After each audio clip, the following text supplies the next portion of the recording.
What would it be like to be a fully mature, self-actualizing, fully functioning human being?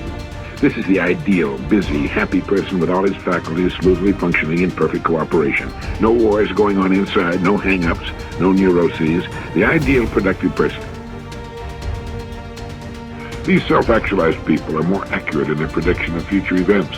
They see more fully, and their judgment extends to an understanding of art, music, politics, and philosophy. Yet they have a kind of humility, the ability to listen carefully to others, to admit they don't know everything, and that others can teach them.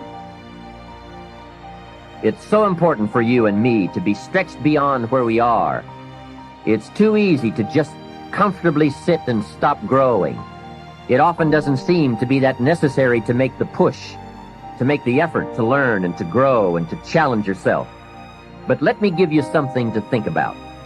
The last few years of the 20th century are going to demand a lot more mental vigor and mental activity.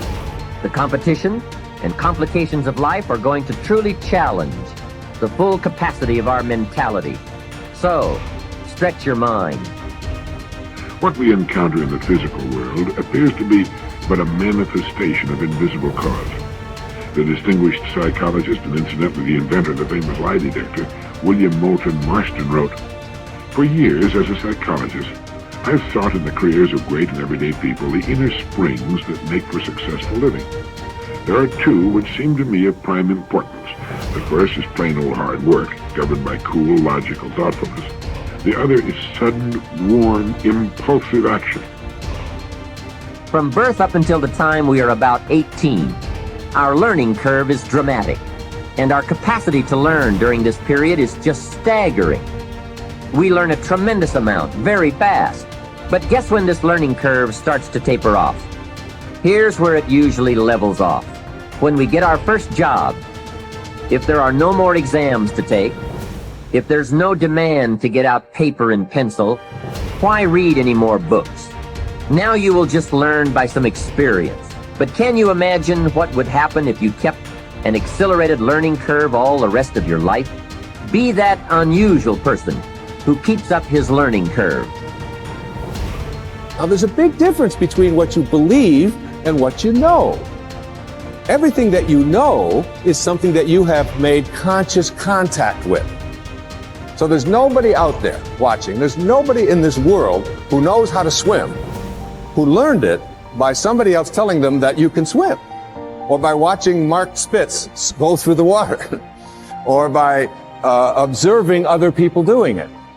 You may remove some of the doubt, but you will never know how to swim until you get in the water and blub around a few times and then do it.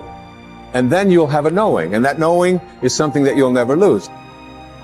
Succeeding in life is not usual. It's unusual. You need to develop some unusual habits to earn the outstanding rewards. The subconscious mind and wealth. The trouble with most people is that they have no invisible means of support when business falls away, or the stock market drops, or they lose their investments. They seem helpless. The reason for such insecurity is that they do not know how to tap the subconscious mind. They are unacquainted with the inexhaustible storehouse within. A man with a poverty-type mind finds himself in poverty-stricken conditions. Another man with a mind filled with ideas of wealth is surrounded with everything he needs. It was never intended that man should lead a life of indigence. You can be wealthy, have everything you need, and plenty to spare. Your words have power to cleanse your mind of wrong ideas and to instill right ideas in their place. I have talked to many people during the past 35 years. Their usual complaint is, "I have said for weeks and months that I am wealthy. I am prosperous, and nothing has happened." I discovered that when they said, "I am prosperous, I am wealthy," they felt within that they were lying to themselves. One man told me, "I have affirmed until I am tired that I am prosperous. Things are now worse.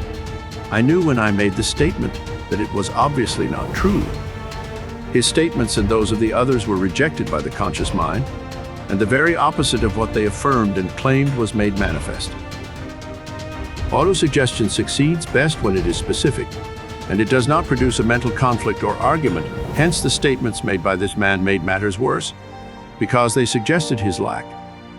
The subconscious accepts only your convictions and beliefs, not just words or statements. The dominant idea or belief is always accepted by the subconscious mind. The following is a way to overcome this conflict for those who have this difficulty. Make this practical statement frequently, particularly prior to sleep.